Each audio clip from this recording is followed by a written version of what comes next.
Hi, welcome to Gemara Shir. Baruch Hashem, we're zeichet to do Masechet Shabbos.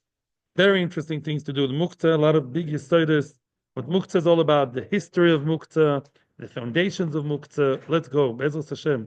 Hashem will be with us. This year is for Ilu Neshama of my father Menachem Ben Akiva, Ruth Bas Shalom Sol Bas Moshe, Lehatzolas, all the kidnapped people. Maybe they come back soon. Shalom L'Yisrael and Mashiach. We're learning about Muktzeh, and we saw yesterday, we are now in the middle of the wide lines, Eis Abaye, that's where we are today. And as I started saying, we saw yesterday the origins of Gzeras Kelim. What's Gzeras Kelim? There are, generally speaking, two types of Muktzeh. There are more, but generally speaking, one type of Muktzeh is the Muktzeh Machmas Gufoy, stone, sticks. When I say sticks, I mean not man-made sticks. I meant to say obviously things that are not kalim, just things that are thrown around in nature, leaves, yeah, or a dead body. Things like that were also to be moved around already from the times of David the Melech at least. Because we saw Gemara in Daf Lamed, when David the Melech died, they did not allow his son to move him. It was an issue how you do it, right?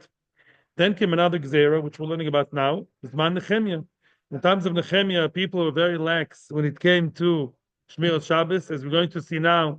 They were Mamish Michal Shabbos Befaresia was big. It was bad news. Bad news.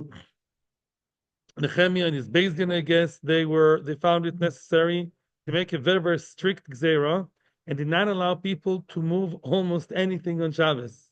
Why? I'm going to say something now which I did not say yesterday. We're going to see later, and the Ritva mentions also in Mishnah Berurah, that one of the main reasons for Isur Muktzeh is one should not be too used to moving around things even indoors, lest he comes to move them outdoors. That's a chash. Yeah, in other words, don't feel too free about moving stuff all over. Then you may come to move them. And therefore, originally the Gzera was also on Kelim that are Kili Shemlachta Leheter. And eventually it survived only regarding Kli Shemlachta Le'isu, which are not stones or sticks, Shemlachta the Gufoy, but rather Kelim that are Kelim, but they're used mainly for an Isser, yeah, a pen to write with, a knife to cut paper with. Those things are Muktzeh Machmas, that's Kli Shemlachta Le'isu. Kli Shemlachta Le'isu, you're not allowed to move, but there are things you are allowed to move it for. So that's not as bad as machmas gufa. It's a kli, but a kli that's for usher use. Now comes the Gemara. I'm again repeating stuff from yesterday. There are only three types of kelim that were allowed to be used. Basic kelim, like a knife, a spoon of a ladle spoon, two types of knives. Says the Ritva and say Tosfos. Of course, receptacles that are for food were always allowed. How would people survive without drinking coffee or tea on Shabbos or water? So of course you're allowed to use it. Also says the Ritva, that's important to know, they only forbade things that you can quite easily also do Chilul Shabbos. Let's say knife. This knife, I tell you, is only for my steak. Yes, but it's very easy to use a knife for many different isurim. Koitzer, mechatech, goizes. That's why, it's still Klish Malachtul Eter, but those Klish Malachtul Eter, they really forbade them, except for the three basic ones. All klishim lachta leheter and kol shekalisa were forbidden. The times of Nehemiah, except for receptacles or food. Food is allowed. Clothes were they allowed to wear. Only the basic necessities. Then eventually they allowed it bit by bit. There were 4 stages in which they allowed the kelim. Every generation they allowed more. When they saw that the Shmir Shabbos was mischazik, people got the message. The message came home and people started being more careful with Shabbos. And then Chachomim realized, as the Ritva says, that any of the original Gzer was only temporary. The Gzer was only there as long as people are not careful. Once people are careful with Shabbos, they allowed them more and more. So how did the Gzer end up with? Says Abaye. At the end of the day, there are a few differences between Abaye and Rove. The major difference, which we're going to deal with, according to, actually I'm going to talk about one more difference. According to Abaye, what's Klishim Lachto? A knife, a regular knife, a fork, a spoon, yeah. Such kelim, what about them? those kelim, you're allowed to move them tzorch gufoy umekoimoy. But klishim lachto leheter, according to Abaye, I forgot to say it yesterday, and Akiva, the other Akiva reminded me, according to Abaye, you're not allowed to move them letzoyrech b'chamel etzel. Klishim lachto leheter, let's say you have a spoon and it's going to go bad in the sun, somewhere people will steal it, you're not allowed to take it into the house. Only tzorch gufoy mekoimoy. For the use of the kli for its purpose, or if you need the space. Yes, that's what comes out from Abaye, and he's right. And Rabba is like Abaye. Rove says no. Rove says, Klishim lachto leheter, you're allowed to use for mekoimoy, gufoy, and mechamel etzel. You're allowed to take your kli, your knife and spoon, and bring them from the sun so they don't get ruined in the sun. Klishim lachto leisu, you're allowed to move for gufoy and mekoimoy. According to Abaye, Klishim lachto leisu only gufoy. If you have a hammer on the table, according to Abaye, live with it. You can't move the klishim lachto leisur, yeah, because it's torch. Mekoimo is not called a torch according to Abaye. We'll see it twice again. According to Rov, klishim lachto leisur, you're allowed to move for gufoy. I can take the hammer to crack nuts because I lost my nut cracker, or I can remove it from the place if I need the space. Very, very, very important is to know. Listen to what's going on here. Because this Gzera did not allow them to do anything, and all of a sudden you slowly allow different things, you know what comes out la'alocha? Klishim lachto leheter, regular kli, a regular kli.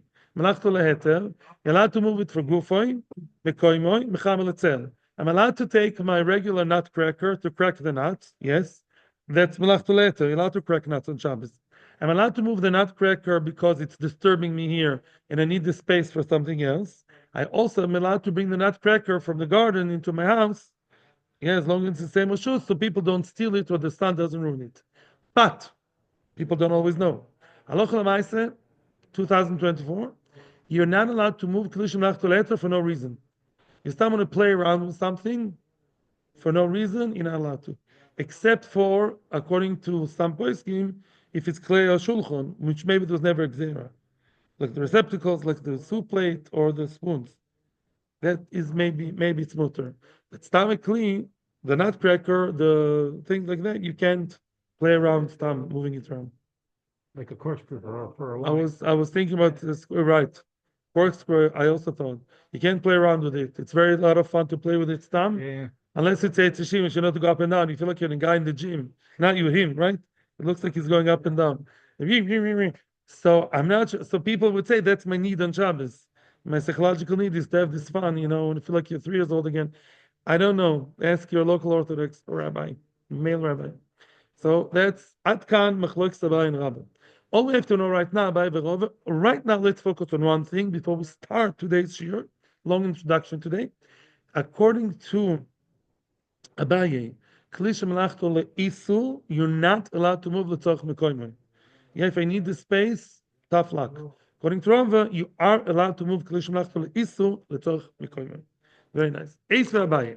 Abaye is now going to challenge Rove from the following brisa, from Beitza, which we saw before. Meducha is basically a kli in which you crush the garlic. Yeah. How does it look like? There is a receptacle. There's a kli where the garlic is inside, and then you have this like pounding pestle and mortar that that you pound on it and you crush it. Meducha. If you have garlic inside the meducha, inside that big cup, you're allowed to move it around. Why? Says Mishnah Berurah, yes, as long as the shum is there, right now it's used the klishim lachto leheter. It's even better than klishim lachto leheter. Some say it's tofel to the shum. I just want to point out that you're not allowed to, according to most poskim, you're not allowed to put something of heter on top of isur in order to carry it artificially. Only if it really belongs there. Let's say I want to move my muktzeh. I can say, okay, let's put on top of it something mutter and move them together. That's only allowed for a mace. And according to the Rosh, other things. According to most poskim, you can't do that artificial shidduch. But let's say there's garlic with garlic, a garlic kli with garlic inside. Now it's used as the garlic kli, and now you're allowed to move it completely, even before the gzera. Why? Because it's fell to the shum. That's why you're allowed to move the kli of a pot with soup. You're allowed to move it around because you're moving the soup with a pot, even though pot is lishmach lisu. Now, v'im lav ein metaltel linoiso.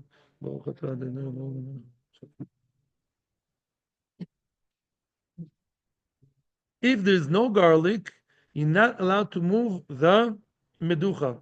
Why not? Well, says Abaye, I know why.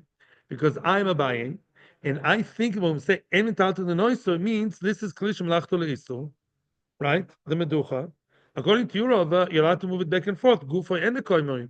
According to me, I know it says in metaltel linoiso. You're not allowed to move it for tzorch mekoimoy. At least it makes more sense. What do you mean don't move it? Don't move it if you need the space. Answers the Gemara, no. Rava would answer clearly, says Rava, no. We are I also agree you're not allowed to move Klish Melachto Le'isur. Klish Melachto Le'isur is not allowed, yeah, when it comes to Mechama Le'tzel, right? Nobody says Mechama Le'tzel is allowed for Klish Melachto Le'isur. And when the Brisa said En Metaltel Linoiso, it meant Mechama Le'tzel. That's the meaning of it. Esevei, another Brisa, actually it's a Mishnah, I think in Beitza, and which we saw before, Vishovin, both Bisham and Besila agree, Shem Kitzev Alav Boso, Shoso Letalteloi. You have the big Meducha, you have the big, like a club to crush the shum. You took it on Yom Tov in order to cut the meat on it, to butcher the meat. You're not allowed to carry it. Oh, you see, it's Klishim Lachto Desu, you're not allowed to carry it. You see, I'm right. What do you mean also Letalteloi? Says Abaye. I know what it means. L'torch mekoimoy. Klishim Lachto Desu, l'torch mekoimoy is not allowed. And says Rove, no, ochnami mechama letzel. Year two mechama letzel. No, says Rove, I know how to answer.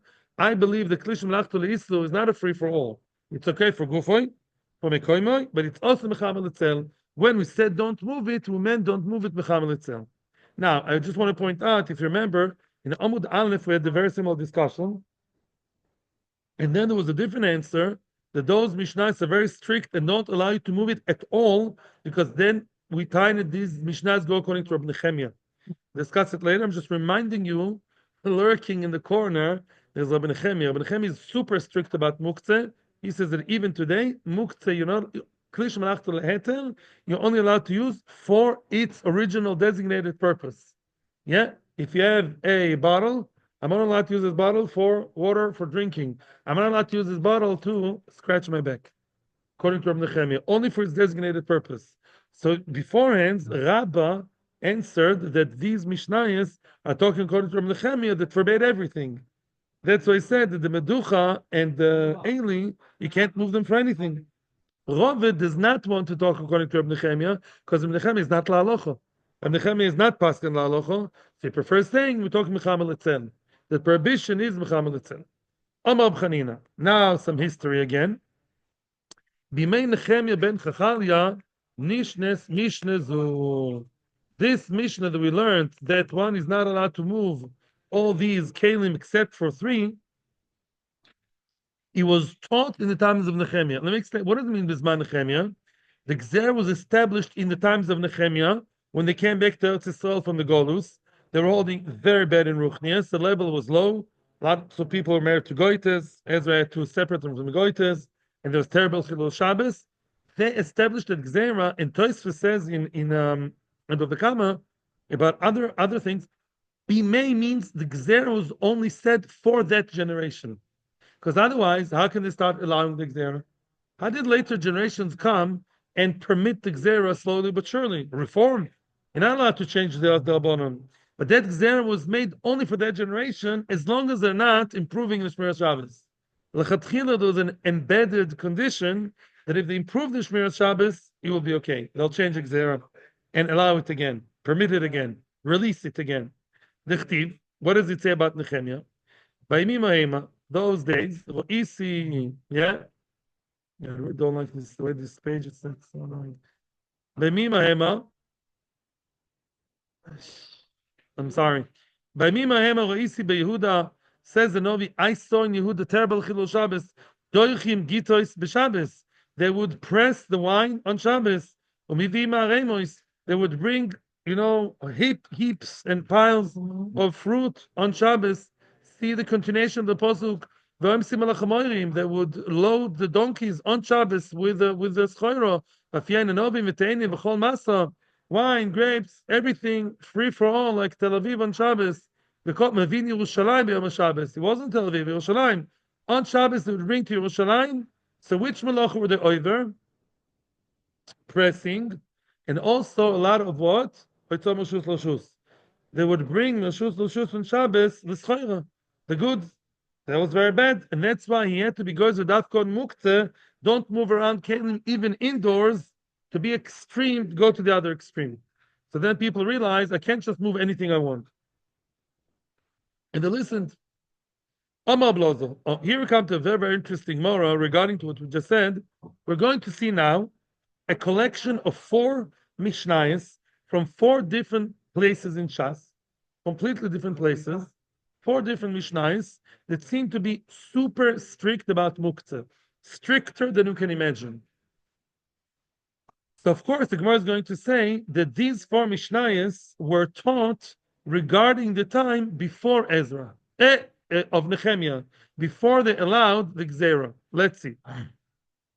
Kinin or Konin, Umaklois, Glustera, Umeducha. I'm not translating because you're going to get them all very good soon. These 4 items are mentioned in Mishnayos that you're not allowed to move. Yeah, the konin, the sticks, the glustera, the bolt, meducha, the crusher. These 4 Mishnayos, which will be super strict, must be that they were taught regarding the times of Nehemiah, and it's describing to Allah of times of Nehemiah. That shows you, as we always say, Mishnayos really cover a very, very large, era in history.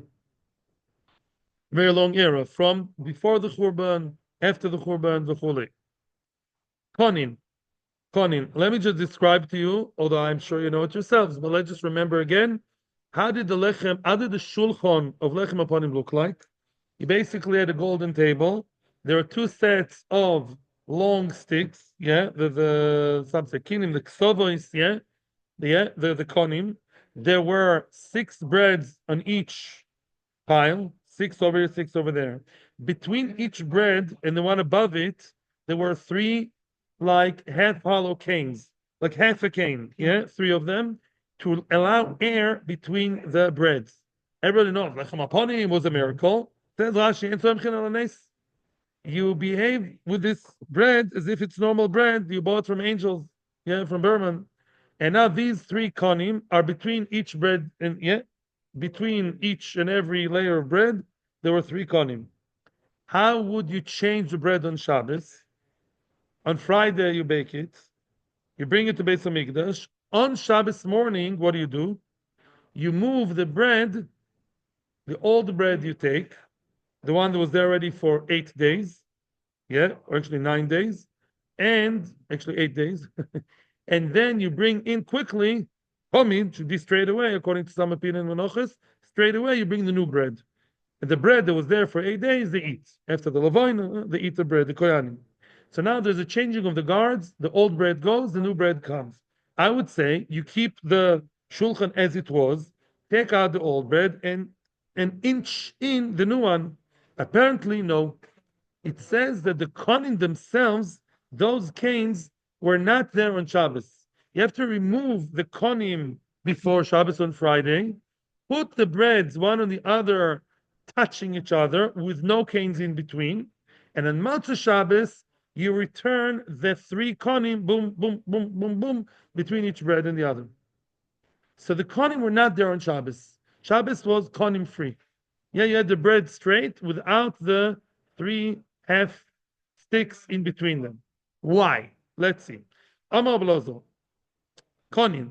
3 lines at the bottom of the page. Ditnan. Lo isidor konim. Arranging the konim, placing the konim on the shulchan, velo netiloson, or removing them, taking them away, Doiches Shabbos. You see that? It's called Doiches Shabbos. Pshia. It's muktzeh to touch those konim. Why is it muktzeh? Is it a pen, a paper, a stone? No, what is it? Muktzeh. And therefore, on Shabbos, make sure it's just not there. Yeah, like your home, you don't have your cell phone on you on Shabbos, right? So don't have the konim around on Shabbos. They are incognito. They disappeared on Shabbos. Why? It must be because that's a very harsh time of Nehemiah. Beis Hamikdash Sheni, Beis Hamikdash Sheni. Nehemiah is around, and it doesn't allow people to move anything, including those konim, even though it's Klish Malach Leheter. That's one way of understanding it. Yeah. Number two, Maklois. The second Mishnah in the group is Maklois Detnan. What did they do in Erev Pesach? Remember what we learned? Erev Pesach was a very busy day in Beis Hamikdash. One of the things you have to do is you skin, you flay. Remember we learned about it. You flay the skin of the animal to take out the murin, and for yourself to eat it at home. Now, what do you do when you need to skin an animal? You hang it, on like a hook, upside down, and you take out the skin. Normally, there was a very limited amount of there were, I don't remember the number 12 or 24. I don't remember there were special hooks to hang the dead korbanos and skin them. That's okay on a normal day. Pesach, are you for real? On the Erev Pesach, there are a million korbanos and a very limited amount of hooks to hang the behemoths. Where does everybody else hang the behemoths in order to skin them? Let's listen to the solution. The Tanan, maklois dakin chalokin. There were sticks, and now I mean man-made sticks. Yeah, Jason, not to avoid confusion. Not sticks that we found in the park. But maklois, they were designated for that. They were smooth and thin. Oyusham, they were there. Let's say Jason and I have the same korban. You and I are partners in the korban. Let's take a long stick between you and me, hang the korban on the stick, and flay it. That's during the week. That's if Erev Pesach falls on a normal day. That's a very tricky day when Erev Pesach is Shabbos. What do? You're not allowed to use those sticks. Can't use the sticks. What do? Put your hand on your friend's shoulder. The hand of the friend on his shoulder to shoulder. Both arms are touching each other, overlapping. Hang the animal on your actual arm, and skin it. Because on Shabbos, you can't use that stick. Why not? It's not Muktzeh. It's a stick that's designated for it, and it's not only for Hefshet, by the way. I mean, maybe also, worst comes to worst, even if you're going to tell me, maybe it's for Hefshet, so it's a Kli for, so what? Even Kli Shemlachtu Le'isu, nowadays, after the Gzeri Latis, Gufoi. And yet there was also, why? This is pre the Heter. Must be this Mishnah is talking when Nehemiah's Gzera was going strong, loud and clear. Number 3. What's the third Mishnah? Gluster. Ditnan. If you don't know what gluster is, soon you will know. Nagar, or neger. Neger is a bolt. You bolt your door with a neger, a stick neger. Sheyesh be'osh glustera. What does that mean? That neger is like one long piece, and at the end of it, there's a large, thick piece in which you can pound and crush the garlic. Very interesting. So this is double purpose. In other words, this is something that you can bolt the door with, and also, says the Ritva, why we're making Nukimta, that there's also a piece at the end that you can crush the shum, to show me that, as we're going to see soon, such a kli, which is kli shemalachto le'isu, it's mainly for heter to bolt the door, but it also is meant like it's a 30-40% for Isser. So even if you want to call it Kli Shemalachto Le'isu, you can't move it. That's not true. Nowadays, you're allowed to move Kli Shemalachto Le'isu, the Tzorich Gufoi. Kol Shekain, you're allowed to use it to bolt the door, which is its mutter purpose. It's double purpose, mutter and osir. Yeah? We bring Dafka such an example. And what do we say about this double purpose business? Abeshua Oimer, says Rabbi Shua, let's say you want to unbolt one door, you have two doors, one next to the other. You want to open one door, and close the other. So how do you open the door? You can't just open the door by unbolting, take the bolt and basically shift it out, move it out. No, no, no. You have to do it begreira. Shoimet means, maybe with your shoulder, begreira, like carry it in an abnormal way. You can't go ahead and move it like that, and then you're allowed to hang it on the other door, I guess maybe also b'shinu b'Shabbos. Mainly, according to Rabbi Yeshua, you're not allowed to take that stick, right, on Shabbos and normally unbolt and bolt. Why not? Well, because you have the glustra, so what? Klish melachto le'isu, kol sheklish melachto le'isu ve'heter, you're allowed to use it for mutter purpose, yeah, and that's okay. And yet we see it's a problem. Must be. This is talking in the times of Nehemiah. But we're not done with the Mishnah yet. Rabbi Tarfon Omer, Arei kechol hakelim, metalton b'chotzer. Rabbi Tarfon argues and says, no, that bolt slash garlic crusher, that really you are allowed to move around as normal. Obviously, the question is why? If Rabbi Tarfon knows we're talking in the times of Nehemiah, why is that allowed? You know what we say? That's a chiddush over here. Says Tosis in the previous Omud, that the Talmud learned that this belongs to the kelim, which there was a never gzera like koises v'keoros. In other words, such a kli, which is just to bolt the door, there's no ister you can. I mean, maybe you could do ister, but it's such a kli that has no ister. The primarily use, although you can use it also for crushing the garlic, that's a chiddush. Lemaise, because most of it is just a piece of wood, which is not a kli that you can do iser with. Rav Tarfon believes on that there was no gzera. That's a big chiddush. Rav Tarfon learns that's it 70% for just it's used barely as a kli, just used as boom boom, bolting in and out.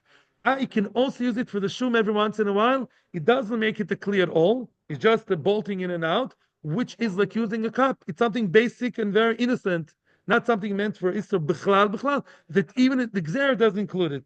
You need to have more avana here. There's a lot of meforshim here, but that's basically the chiddush here. But Lamaisa, this was said before the gzera is over. It was said in the heat of the gzera, in the climax of the gzera, when everything was osur.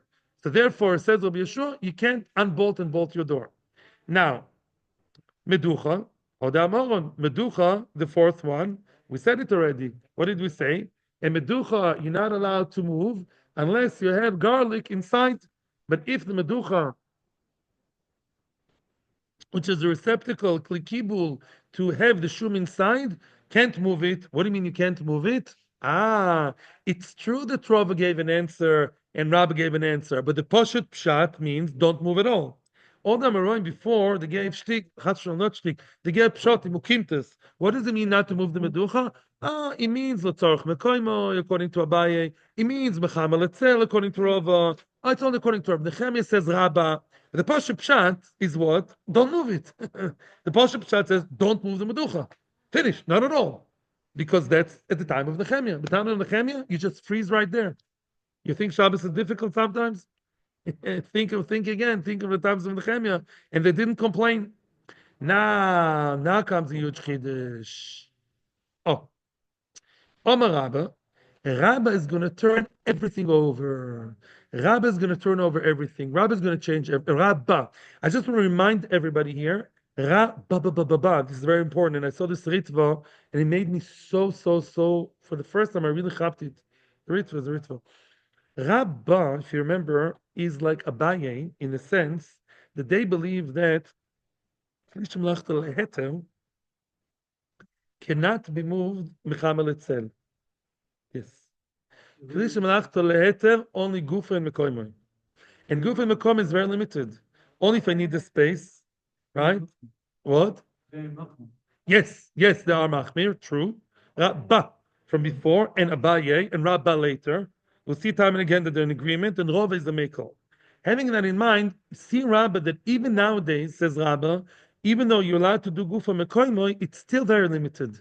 The gufa and mekoymoy is just gufa and just mekoymoy, and not 1 centimeter more. Now you're going to understand what I mean. Rabbi believes that even after the Gzera became much more liberal, we're still limited to just the mere mekoymoy and mere gufoy. And now you're going to understand better what I'm telling you. Omar Rabba, mimai.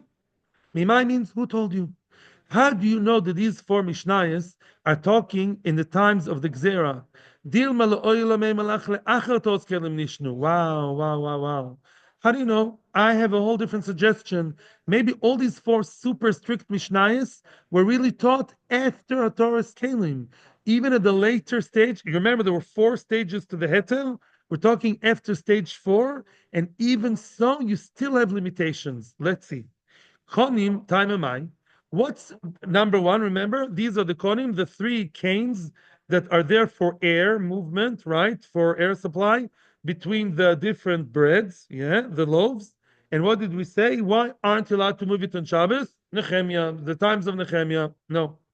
Time am I? Tell me, please. What's the reason, Bichlal, in a regular weekday, that they had those konim there for the decor because it was nice? No, mishum iapushi, so they shouldn't get moldy. If two breads touch each other and there's no air in between, they go moldy. Behai puta loimi apesh. Period. Which means when you only have a 24 period or 25 period hour, 25-hour period of Shabbos, such a short time, the breads loim apesh in such purta, such a short period of time, nothing will happen to the bread. What does it mean? It means that during Shabbos, those sticks are not super necessary. They're not mandatory. If you manage without it, you shouldn't move it. Wow. Which means Rabbah still today holds, as opposed to we pass in Lakrov, Baruch Hashem. Remember, I told you. What did I tell you? Even according to Rava 2024, you are not allowed to move things stamp for the fun of it. Rabba takes it one step further. Because Rabba and Abai always want, if you follow the math here, they always machmir one level more, both in Isser and Kilish Machleter. Even Kilish Machleter, as innocent as the canes, if you don't really need to move it around, you better avoid it. That's what Rabba believes about Muktzeh. That's a Chiddush. So it's not before the Gzera. Fakert, it's today. And of course today you're allowed to move Kilish Machleter, the Tzorch Guf and Mekoimoy. But not beyond that. And if it's not super necessary, don't move it. That's what Rabbi is telling us. Wow. That's a ritva. Maklois. Now, what about the sticks? Why is it that the sticks that I put over my shoulder and my friend's shoulder, why can't we use them on Erev Pesach to hang the korban and flay and skin? Efshar kablozo. Again, it's not super necessary. Baruch Hashem, you have a hand. I have a hand. Let's put our hands overlapping on each other and hang it. Again, if it's not necessary to take the stick, don't take it. That's why does Rabbi say it's a shita? Rabbi always limits more than Rove. He holds even after go from a coma are okay, they're just about okay. You know, when you use the fork, you really have to. Otherwise, don't. Now, glustera. Oh, glustera is a whole different answer. Oh, we don't have time. Glustera kedrabiana. Now, glustera was machlokes Rabbi Shua and Rabbi Tarfon, whether you're allowed to move that bolt, right? Am I allowed to move the bolt or not from door to door? True? What did Rabbi Yeshua say? You can only move it in an indirect way, in a by the way. You can't just do it like that. Why? So we said, Nehemiah. Says Rabbi, no, this has nothing to do with Muktzeh. It's to do with tiltul. Tiltul, as in the chotzer, everybody here knows that if you have a chotzer, she'en moreves, it's a shutza yochid. You have Reuven, Shimon, Levi, Leibovich, and Atias, all in the same chotzer, with doors open to one internal common inner patio, chotzer. If there's no Eruv, if I have a Kli that started its Shabbos on in my house, I'm not allowed to move it to the Chotzer. However, if the Kli started its Shabbos, when Shabbos came in, the Kli was in the Chotzer, you are allowed to move it inside the Chotzer. Why? Says the Rit for Chotzer, the Shus by itself. Reuven, Shimon, Levi, Atias, Leibovich, and Chotzer. Chotzer is its own place. It can stay in the Chotzer, you can move it around over there. Aha! That's the key to Machloikis between Rabbi Yeshua and Rabbi Tarfon. Let's see. Domer Bianai. As I told you, that chotzer is closed, but they did not share the bread on Friday. There's no halachic eruv, yeah? Rabbi Yeshua Sovar, Toich HaPesach ki lifnim dami, v'kamitalt al mona debatim b'chotzer. Let me explain. Rabbi Yeshua believes, where is the bolt? Most normal houses, there's a little bit of awning or a small roof or some kind of, how do you call it, lintel, right, above the above the door. And when the bolt is in the door, that area which is right outside your house, covered with a small roof, yeah, with a little shtickle veranda or something, small thing, that awning, that area, how do we define it as a Shus HaYochid, my house? Or is it defined like the Chotzer? Says Rabbi Yeshua, Toicha Pesach is like indoors, not Midora. It's Midorabanon. It looks like it's indoors. So if you take the key and you move it from one door to the other door, you're moving it from where to where? From the inside of the house. He deals with that no man's land, with the border area, as if it's inside the house. Well, if you just gingerly take the key out into the chotzer, and move it back to the other door, it's as if you moved something that was resting b'knisas Shabbos indoors, move it out. You cross the red line. Not allowed to. Why allowed to do it b'tiltul? Because in tiltul, like that, they're not goizer. Because it's only gzer derabbanon on top of the rabbanon. Because it's not really inside. It's outside. It looks like the inside. It's gzer derabbanon. You can't do it b'shat nefesh like that. מה שאין כן ורב טלפון סובר, דרך הפסח כלחוץ דמי, ומונו דחוצר בחוצר כמטלטל. Rab Talfon says no. The inside of the door, which means, not the inside, the door area, where the bolt is inside bolted, and on top of it there's a small roof above, is considered like chotzer. Would not concern people would think it's inside. It's outside. It's outside the house. And therefore, that key, where did it start its Shabbos? In the outside. I can move it as much as I want. I can move it because it started outside and stays outside. I can move something on the outside as much as I want. Right? Very good. I just want to show you yet again how many times we see the same concept, that a kli that started, not just a kli, kelim, people, everything, for Muktzeh, for ruve chatzeros, for ruve tchumin, for wet kelim, the way you are at the beginning of Shabbos, that's what sets the tone halachically for the entire Shabbos. See it all the time. You can do this katzoi. Fourth, last but not least, is the fourth one, meducha. Why is it that we don't allow to carry the meducha if there's no shum inside? I'm not allowed to carry the meducha anywhere. Why not? Is it before the gzera? Rabbi Tal and Rabbi Nechemia. Simple. Back to the good old Rabbi Nechemia. Rabbi Nechemia is always there. We need a chumrah. He's just there for us when it comes to Muktzeh. Why is it that the meducha you can't use whatsoever unless there's a shum inside? Yes, it's after the gzera. Very interesting, by the way. You notice? Bizman Nechemia, Ezra and Nechemia, they made a stark gzera on what? On Muktzeh, right? Then they released.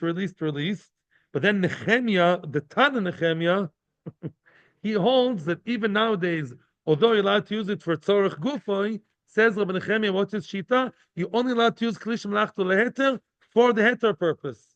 And meducha is leisser. So of course kli shemlachto leisser you can't do anything with, according to Nehemiah. By the way, the next Mishnah, which we'll see tomorrow, is all about Rabbi Nehemiah. Rabbi Nehemiah believes that I'm only allowed to move that bottle for the purpose of the bottle. I can't take the bottle on Shabbos and scratch my back, even if I want to. Get a back scratcher and scratch your back.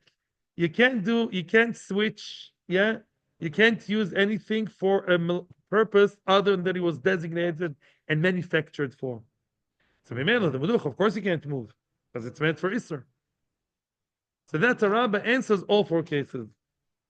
And tomorrow, Be'ezras Hashem, we'll see another Mishnah, which again will be another very good summary of, very similar to today's Gemara, but from a different angle, plus Rabbi Nechemia. Go ahead. Thank you very much. It's all be zoich to keep Shabbos, like Hanukkah Madrin. Will we have Shiurim on Hanukkah? Is a good question. Ask your wives and I'll ask mine. Atzlocha Uvroch and the kids. Atzlocha Shkoich.